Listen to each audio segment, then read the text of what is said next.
Hello दोस्तों, very good evening, a very warm welcome to all of you on my channel BRD English plus. दोस्तों, BRD English plus पे हम लोग practice set कर रहे थे।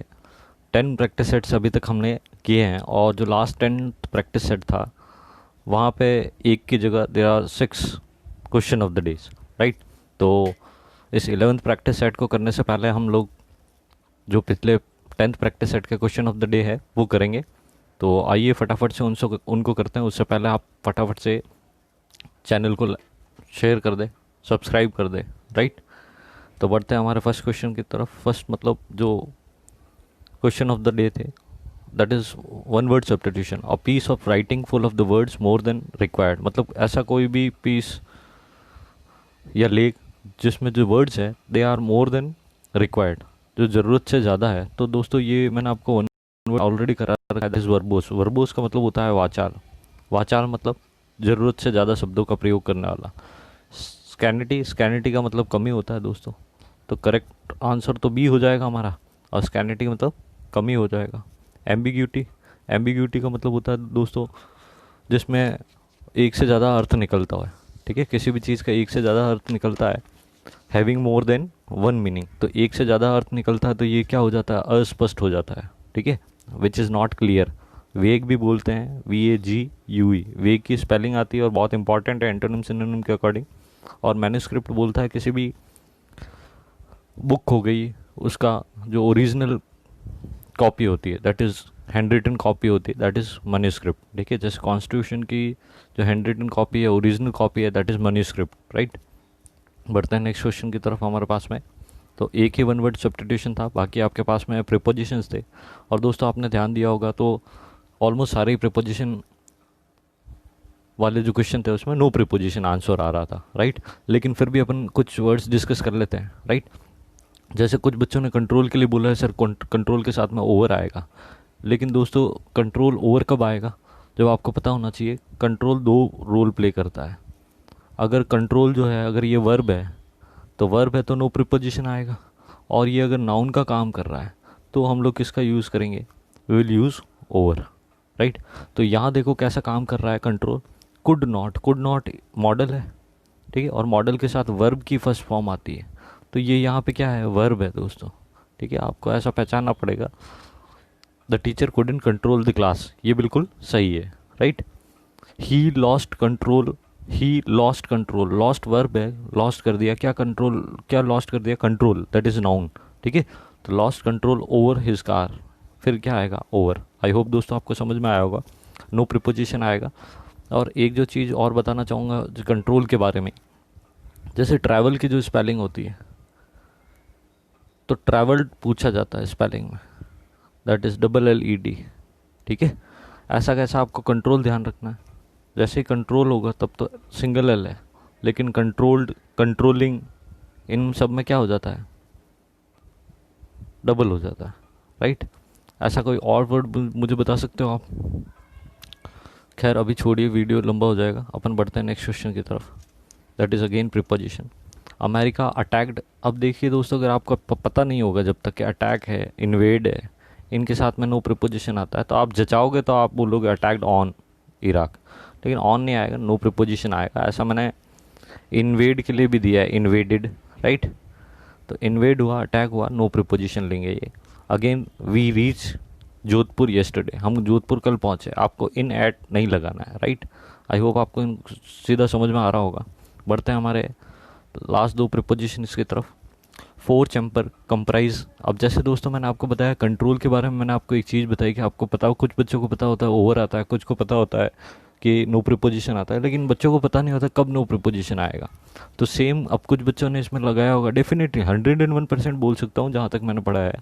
फोर चैम्बर कंप्राइज, कुछ बच्चे लगा रखे होंगे comprise of.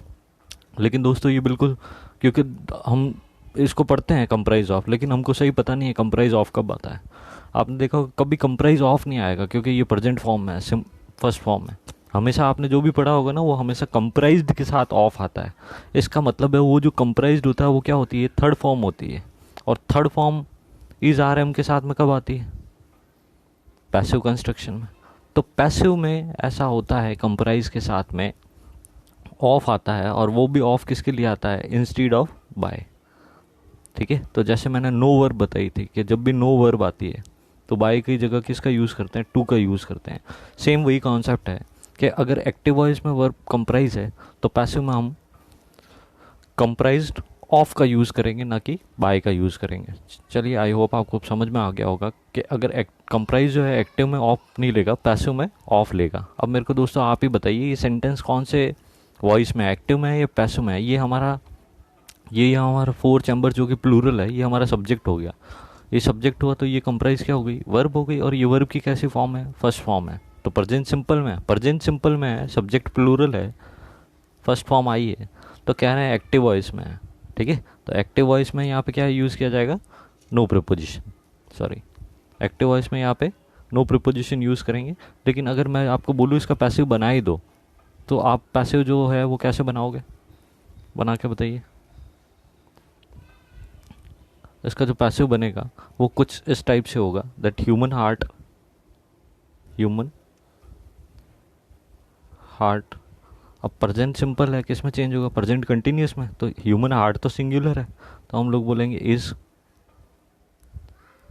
Comprised, third form आ गई। और अब यहाँ बाय की जगह अपन किसका यूज़ कर रहे हैं, ऑफ फोर चैम्बर्स, ठीक है। आई होप दोस्तों आपको समझ में आया होगा। बढ़ते हैं नेक्स्ट और लास्ट क्वेश्चन की तरफ। देखिए दोस्तों, ये तो मैंने आपको पहले ही बता दिया कि अटैक्ड और इन्वेड के साथ में क्या नहीं आएगा, ऑन एट नहीं आएगा। एक एरर था दोस्तों, जब मैंने इसको दिया था तो मैंने ध्यान नहीं दिया, यहाँ इन्वेड ऐसा लिखा हुआ था, तो ये क्या हो गई, फर्स्ट फॉर्म हो गई। जबकि अपन को पता है कि एडवर्ब ऑफ टाइम पास का दे रखा है, तो ये क्या होगा, इन्वेडेड होगा। इसीलिए मैंने इसको करेक्ट कर दिया। दोस्तों आप भी इसको ज़रूर करेक्ट कीजिएगा। बाबर इन्वेड नहीं होगा, इन्वेड मतलब तो आक्रमण करता है, इन्वेडेड होगा, राइट। और ये भी क्यों होगा, क्योंकि हमारे पास में एडवर्ब ऑफ टाइम दे रखा है, राइट। बढ़ते हैं नेक्स्ट क्वेश्चन की तरफ। अब स्टार्ट करते हैं हम लोग हमारा आज का प्रैक्टिस सेट जो है, ठीक है दोस्तों। तो प्रैक्टिस सेट स्टार्ट करने से पहले एक बार फिर से मैं चाहूँगा कि आप फटाफट से वीडियो को लाइक कर दे, शेयर कर दे दोस्तों, शेयर कर दे please, it is my humble request. और आप चैनल पे नए हैं तो प्लीज़ चैनल को सब्सक्राइब कर दे। मैं आपके लिए बहुत इंपॉर्टेंट क्वेश्चंस लेके आया हूँ, ठीक है। हालांकि वीडियो लाने में थोड़ी सी देरी हो गई, लेकिन बहुत इंपॉर्टेंट क्वेश्चन है। देखिए दोस्तों, तो एक बार फिर से मैं आपका वेलकम कर देता हूँ अपने चैनल BRD इंग्लिश प्लस पे। और इसी के साथ में हमारे पास में 2 क्वेश्चन आ गए हैं। देखिए दोस्तों, आप में से सभी ने 9th 10th में 11th में ग्रामर पढ़ी है, तो करेक्ट फॉर्म ऑफ वर्ब वहाँ पे भी आपको पढ़ने को मिलता था, ठीक है। कुछ आपने सीक्वेंस ऑफ टेंसेस भी वहाँ पे पढ़ रखी है, आफ्टर बिफोर वाले में क्या आता है, इफ़ वाले में क्या आता है, इफ़ वाले सेंटेंसेस में क्या आता है, ठीक है। तो उसके अलावा अगर अपन बात करें तो ये बहुत पैटर्न एग्ज़ाम में देखने को मिलता है। ध्यान से देखिए, इसीलिए मैं आपको बता रहा हूँ कि जब हमारा, सुन रहे हैं आप, जब हमारा जो फ्रेज़ है स्टार्टिंग में जो सेंटेंस स्टार्ट हो रहा है वो इट इज़ टाइम या हाई टाइम से स्टार्ट हो, कोई फ़र्क नहीं पड़ता, इट इज़ टाइम है, वेदर इट इज़ टाइम और इट इज़ हाई टाइम। तो 2 चीज़ें अपन को देखने को मिलती है, इट इज़ टाइम और इट इज़ हाई टाइम के बाद में अगर टू है तो टू के साथ तो हमेशा आपको पता होना चाहिए 2+ हमेशा क्या आता है, V1 आता है, जिसको अपन इन्फिनेटिव बोलते हैं, राइट। लेकिन अगर उसके बाद में टू नहीं आए, सब्जेक्ट आए, ये दैट तो मैंने लगा दिया है क्योंकि समटाइम्स एग्जामिनर इसको लिखता नहीं है, देख लेना भले आप, ठीक है। तो अगर इट इज़ टाइम के बाद में टू नहीं आए और सीधा सा हमारा सब्जेक्ट आ जाए, तो हम लोग किसका यूज़ करेंगे, वर्ब की सेकेंड फॉर्म का। आई होप दोस्तों आपको समझ में आया होगा। सिंपल सा फंडा है, इट इज़ टाइम और हाई टाइम के बाद में अगर टू है तो 2+ V1 आएगा, और टू नहीं है, सीधा V है, U है, तो we will use second form. तो देख लेते हैं, फर्स्ट हमारा इट इज़ टाइम टू है, तो टू के साथ में टू डू दिस, राइट। और it is high time that we went, right. तो दोस्तों, और इसी का पैसिव भी बहुत इंपॉर्टेंट है। तो पैसिव मैं यहाँ डिस्कस नहीं करूँगा क्योंकि आज जो मैंने पैसिव दिया है वो इसी पे बेस्ड है। एक दिन मैंने क्वेश्चन ऑफ द डे में भी ऐसा दे दिया था, it is time to take breakfast, ठीक है, दिया था, it is time to learn computer, right. तो ये आज फिर से अपन पैसिव करेंगे इसका आगे इसी पैटर्न पे, राइट। तो देखते हैं हमारे पास में नेक्स्ट जो क्वेश्चन है that is one word substitution.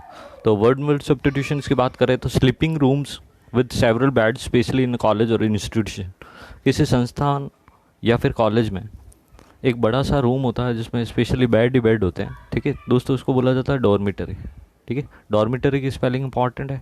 Dormitory मतलब ऐसा रूम, मतलब बरामदा सा है, बड़ा सा बेड ही बेड लगे हैं, सिर्फ सोने के पास में एक अलमारी, एक कबर्ड्स है, ठीक है। ये मॉनिटरी। दोस्तों इन दोनों वर्ड्स को देखिए जिनको मैं बोल रहा हूँ, दैट इज़ ए और बी। ये थोड़ा सा सेम साउंड आ रहा है, मॉनिटरी। मॉनिटरी देखो अपन बचपन में होता है ना, मॉनिटर, मॉनिटर क्या करता था, देख रेख, ठीक है। तो मॉनिटरी मतलब निगराह, जो निगरानी रखेगा। सरकार मॉनिटरी काउंसिल कमेटी बनाती है जो निगरानी रखेगी। और ये मौने है, ये मनी से बना है, देखो स्टार्टिंग में मनी वाली स्पेलिंग आ रही है। तो मॉनेटरी का मतलब हो गया मौद्रिक, रिलेटेड टू मनी, ठीक है। तो ये डॉर्मेटरी इसका सही आंसर हो जाएगा। फ्यूमेटिव एक टाइप का प्लांट है दोस्तों। तो आई होप मैंने आपको सारा ऑप्शन बता दिए हैं। चलिए बढ़ते नेक्स्ट क्वेश्चन की तरफ। तो डॉर्मेटरी वो जगह है जहाँ पे बहुत सारे बेड होते हैं सोने के लिए, right. A government run by a dictator. अब दोस्तों डिक्टेटर क्या होता है, तो डिक्टेटर होता है तानाशाह। अब तानाशाह क्या, कौन होता है, एक ही पर्सन है जिसकी हुकूमत चलती है। सारी पावर्स किसके पास में होती है, एक ही पर्सन के पास में। तो डेमोक्रेसी आपको पता है भारत में है, लोकतंत्र बोलते हैं। Bureaucracy government by the officers होता है, गवर्नमेंट बाय द ऑफिसर्स। और aristocracy government by the nobles. Nobles कहने का मतलब क्या हुआ, सज्जन लोग। तो ऑटोक्रेसी इसका बिल्कुल सही आंसर हो जाएगा। Autocracy is a type of government where all the power is hold by a person, ठीक है। तो ये चीज़ है हमारे पास में, ऑटोक्रेसी से रिलेटेड है। तो डिक्टेटर का भी वही मीनिंग होगा। So our correct answer will be option B. बढ़ते दोस्तों नेक्स्ट क्वेश्चन की तरफ। That is our question number 5। जैसा कि मैंने आपको बोला था कि मैंने आज जो आपको पैसिव दिया है वो पैसिव किससे रिलेटेड है, तो मैंने आपको बताया था कि वो पैसिव रिलेटेड है आपका किससे, इट इज़ टाइम वाली फ्रेज से, ठीक है। दोस्तों यहाँ आपको देखने को मिल रहा है इट इज़ टाइम है, आपको आसानी से देखने को मिल रहा है यहाँ इट इज़ टाइम है। इट इज़ टाइम के बाद में टू आया है, तो टू के बाद में क्या आया, V1 आया, ठीक है। तो इसका पैसिव कैसे करते हैं, अगर सपोज करो कि ये नहीं होता, रिवेंज हटा देता हूँ, it is time to take ही है, तो it is time to be taken होता। लेकिन हमारे पास में अगर वर्ब के 2 + V1 के बाद में भी कुछ होता है तो हम इसको पहले 4 के साथ कनेक्ट कर देते हैं। तो पहले तो बनेगा it is time for revenge to be taken. तो देखिए दोस्तों it is time to be taken revenge ऐसा नहीं होगा, it is time for the revenge to be taken ये हो सकता है, ठीक है। It is time for revenge to be taken ये भी हो सकता है। और नो पैसिव कंस्ट्रक्शन ऐसा नहीं होगा। तो देखिए दोस्तों यहाँ बी और सी ऑप्शन में एक माइनर सा डिफरेंस है कि ये द नहीं आएगा, ये द आप लेके नहीं आ सकते हो, बस यही डिफरेंस है। बाकी दोनों में ही for revenge to be taken. मैंने क्या कहा, इट इज़ टाइम 2 + V1 के बाद में जो है, 2 + V1 के बाद में जो है उसको लिखेंगे फॉर रिवेंज और टू बी टेकन। तो correct answer will be option 3। B गलत हो गया क्योंकि यहाँ पे द लिखा हुआ था, that was not in question, right. बढ़ते हैं नेक्स्ट क्वेश्चन की तरफ। एरर्स है दोस्तों, बहुत अच्छे एरर्स को पिक किए हैं मैंने आपके लिए, ठीक है दोस्तों।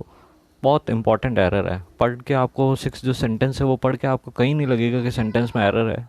उल्टा मैं तो कहूँगा आप इसका मीनिंग बिल्कुल समझ गए होंगे कि उसने न केवल हॉस्पिटल बनवाया बल्कि होटल भी बनवाया। तो दोस्तों उसने काम क्या किया, देखो not only but also say मैंने आपको बोला था कि या तो जुड़ेंगे हमारे सब्जेक्ट, या जुड़ेगी वर्ब, या जुड़ेंगे ऑब्जेक्ट। तो यहाँ क्या जुड़ रहा है, ना केवल हॉस्पिटल बल्कि होटल खोला, ठीक है। अब देखो करने वाला सब्जेक्ट एक ही है ही, ठीक है। वर्ब भी एक ही है, वर्ब क्या है, ओपन, खोला उसने, ठीक है। तो ऐड क्या हो रहा है, ऑब्जेक्ट ऐड हो रहा है। क्या खोला, तो ऑब्जेक्ट ऐड हो रहे हैं, तो नॉट ओनली आएगा, पहले नॉट ओनली आएगा, नॉट ओनली के बाद में पहला ऑब्जेक्ट आएगा और फिर बट ऑल्सो आएगा, और बट ऑल्सो के बाद में दूसरा ऑब्जेक्ट आएगा। तो कहने का मतलब है आप छोटा सा चेंज है कि ये जो है नॉट ओनली ये ओपन के बाद रहेगा तो कैसा रहेगा, he has open not only a hospital but also a hotel. दोस्तों आई होप आपको समझ में आया होगा, इतना मुश्किल नहीं है क्योंकि इस सेम चीज़ से संबंधित एक एरर मैंने किसी प्रैक्टिस सेट में करवा रखा है। आई होप आपको समझ में आया होगा। That error lies in B part, the position of not only should be the after of open, ठीक है। इस नॉट ओनली की पोजीशन यहाँ होनी चाहिए, राइट। 7th क्वेश्चन में देखते हैं, चिल्ड्रन हु आर प्लेइंग। देखिए दोस्तों बहुत इंटरेस्टिंग एरर है।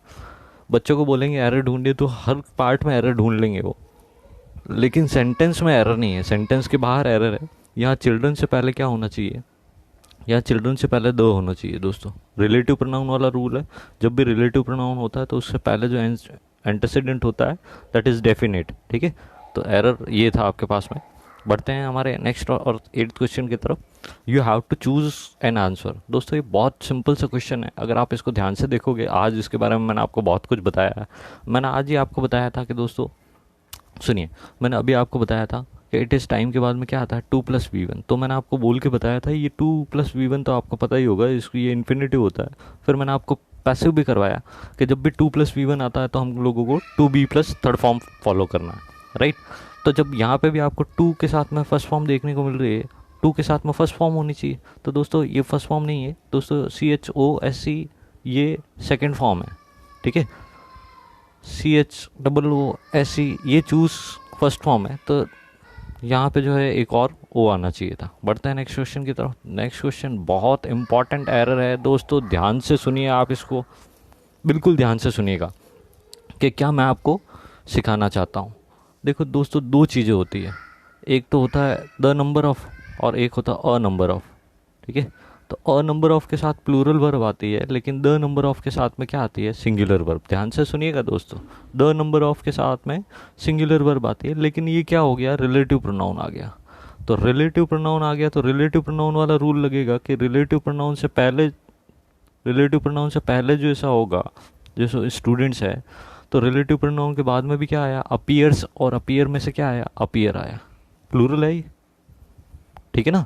मैंने क्या कहा, ध्यान से सुनिए, कि सिर्फ अगर इस फ्रेज की वजह से, द नंबर ऑफ स्टूडेंट्स की वजह से वर्ब आती तो दैट शुड बी सिंगुलर। मैं ऐसा बोल सकता हूँ, the number of student is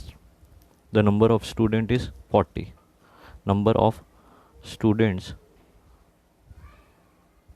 is 40, ऐसा ही बोला जाता है। लेकिन यहाँ सिंगुलर अपीयर्स क्यों नहीं आया, क्योंकि यहाँ पे रिलेटिव प्रोनाउन आ गया, रिलेटिव प्रोनाउन में इसका रूल लगता है, ठीक है, एट द एग्जामिनेशन। और ये जो सब्जेक्ट है, जिसका सब्जेक्ट था द नंबर ऑफ स्टूडेंट, ये उसके लिए अब जो वर्ब आ रही है द नंबर ऑफ स्टूडेंट, भाई इसको भूल जाओ। अगर आप, मैं इसको क्लीन कर देता हूँ, मैं बोलता हूँ आपको कि एक बार के लिए ये पार्ट जो है आप भूल जाइए कि ये पार्ट है ही नहीं। तो मैं क्या बोलता हूँ, क्या सेंटेंस बनेगा, the number of students increase every year, हर साल बढ़ते हैं नंबर ऑफ स्टूडेंट्स थोड़े ना बढ़ते हैं, संख्या बढ़ती है, तो the number of student increases every year, ये सही होता। मैंने आपको बताया ही था, अ नंबर ऑफ स्टूडेंट्स के साथ प्लूरल वर्ब आएगी, लेकिन द नंबर ऑफ स्टूडेंट्स के साथ सिंगुलर वर्ब आएगी। और यहाँ क्यों हुआ, तो यहाँ सिर्फ आप देख सकते हो, बी पार्ट में आप देखोगे तो बी पार्ट में क्यों हुआ, क्योंकि बी पार्ट में हमारे पास में रिलेटिव प्रोनाउन आ गया है, ठीक है। तो जब भी रिलेटिव प्रोनाउन आएगा, हम लोगों को थोड़ा ध्यान रखना पड़ेगा कि रिलेटिव प्रोनाउन आएगा तो ये रूल फॉलो नहीं करना है, हमको फॉलो करना है कि रिलेटिव प्रोनाउन से पहले जैसा है, और डेफिनेटली ऐसा आएगा तो प्लूरल ही होगा, तो वर्ब भी क्या आई है, प्लूरल। आई होप आपको समझ में आया होगा। सी पार्ट में एरर है, और दैट इज़ इंक्रीजेज होना चाहिए, क्योंकि ये इस जो वर्ब का सब्जेक्ट है that is the number of students, और द नंबर ऑफ स्टूडेंट्स के साथ में सिंगुलर वर्ब आती है, तो प्रेजेंट सिंपल का एडवर्ब ऑफ टाइम है, इस वजह से प्रेजेंट सिंपल के सिंगुलर सब्जेक्ट के according it should be increases. बढ़ते हैं नेक्स्ट क्वेश्चन की तरफ दोस्तों, इजी सा क्वेश्चन है।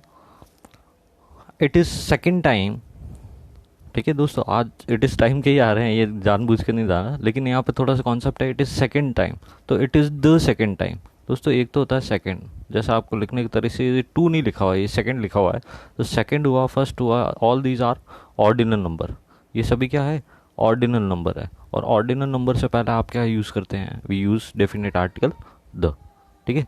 2 इज़ कार्डिनल नंबर, ये 2 है और ये सेकंड मतलब दूसरा है, तो it should be it is the second. यहाँ पे हमारे पास में क्या आना चाहिए, द आना चाहिए। आई होप दोस्तों आपको पसंद आए होंगे जो भी एरर कराए हैं, ये बहुत इंपॉर्टेंट है दोस्तों आपकी अंडरस्टैंडिंग को बिल्ड करने के लिए, और एग्ज़ाम में चीज़ों को या क्वेश्चंस को सही नज़रिए से देखने के लिए। दोस्तों बहुत इंटरेस्टिंग आज का पेपर मैं कहूँगा आपके लिए बहुत इंटरेस्टिंग बनाया है, क्योंकि मैंने हर कंटेंट को पीछे वाले कंटेंट से कनेक्ट करने की कोशिश की है। दोस्तों मैंने आपको पिछले में प्रिपोजिशन में करवाया ही होगा, और तो बहुत फेमस है ये, कि जब भी आता है डाइड, तो डाइड के साथ में फॉर भी आता है, इन भी आता है, लेकिन आप भी यूज़ करते हो डाइड ऑफ, किसी डिजीज़ से मरना। पिछली बार में मैंने यही डिजीज़ ली थी, ही डाइड ऑफ, तो डाइड के साथ तो ऑफ आता है, और ये स्कम्ड का मतलब भी याद रखना है, स्कम्ड का मतलब भी मरना ही होता है, और स्कम्ड के साथ में क्या यूज़ किया जाता है, टू। तो आई होप आपको समझ में आया होगा, डाइड ऑफ वही सेंस देता है जो स्कम्ड टू देता है, बस स्कम्ड के साथ में टू आता है और डाइड के साथ में ऑफ आता है। आई होप दोस्तों आपको समझ में आया होगा। कि अगर आपको ये समझ में आया कि स्कम्ड के साथ में टू आता है, तो मैं आपको एक और चीज़ समझा सकता हूँ, दैट मैनी के बाद में प्लूरल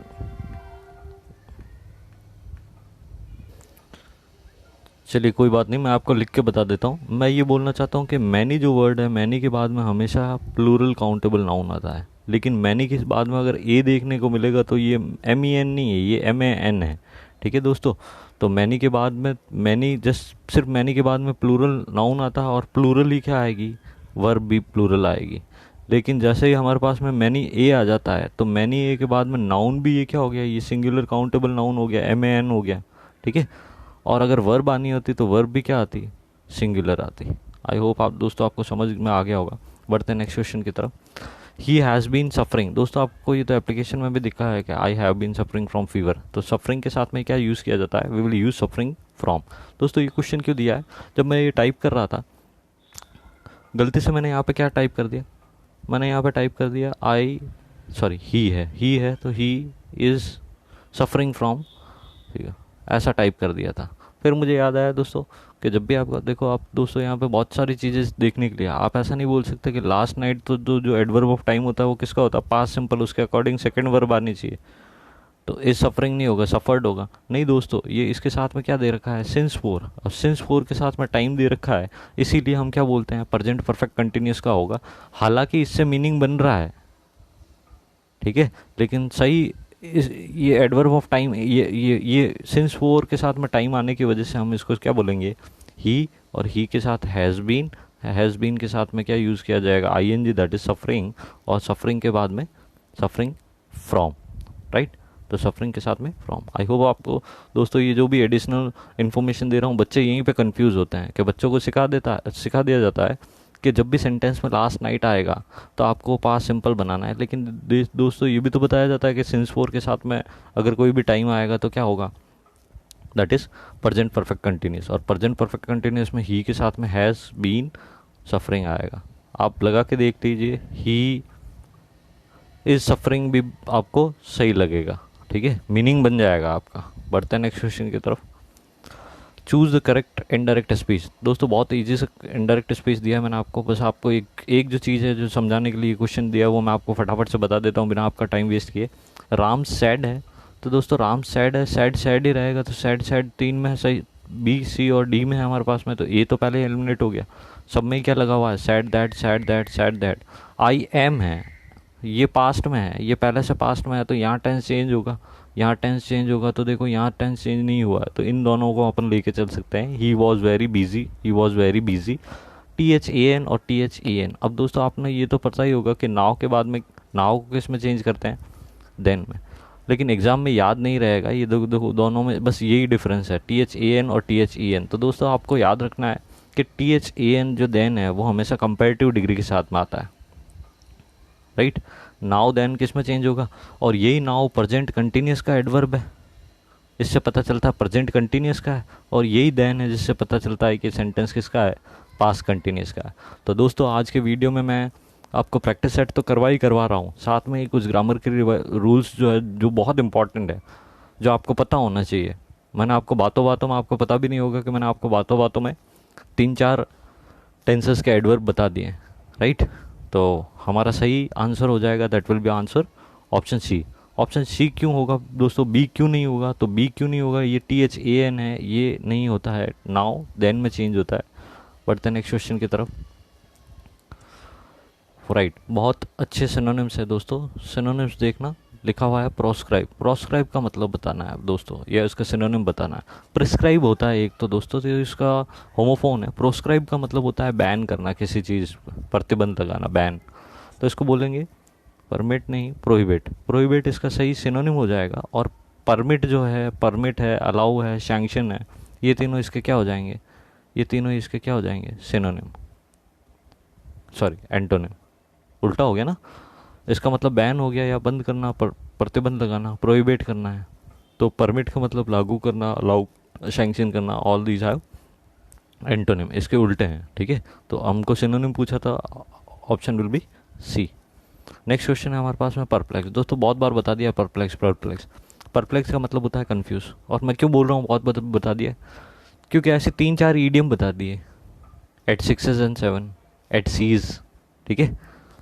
तो between between the devil and the deep sea, इन सब का मतलब क्या होता है? कंफ्यूज या परप्लेक्स्ड, ठीक है, बताया है।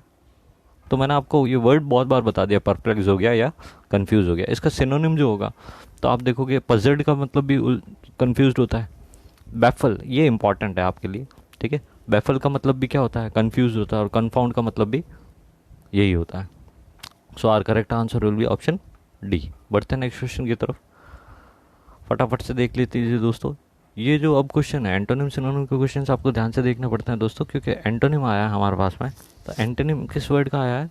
अर्बेन। दोस्तों एक तो होता है अर्बन, अर्बन का मतलब तो शहरी होता है, लेकिन अर्बेन का मतलब हो गया सिविलाइज पर्सन, ठीक है। तो सिविलाइज पर्सन का उल्टा पूछा है, तो दोस्तों इनमें से कुछ नहीं है। दोस्तों एग्जाम में ऐसा ही क्वेश्चन आएगा। आप देख, मैं बोलना चाह रहा हूँ इसका मतलब हो गया बहुत एडवांस है, सोफिस्टिकेटेड है, या फिर सिविल जो पर्सन है, ठीक है। सिविल बोल सकते हो, एजुकेटेड बोल सकते हो, सोफिस्टिकेटेड है आपके लिए इंपॉर्टेंट है, मैं लिख देता हूँ सोफिस्टिकेटेड, एडवांस, ये सब इसके सिनोनिम है।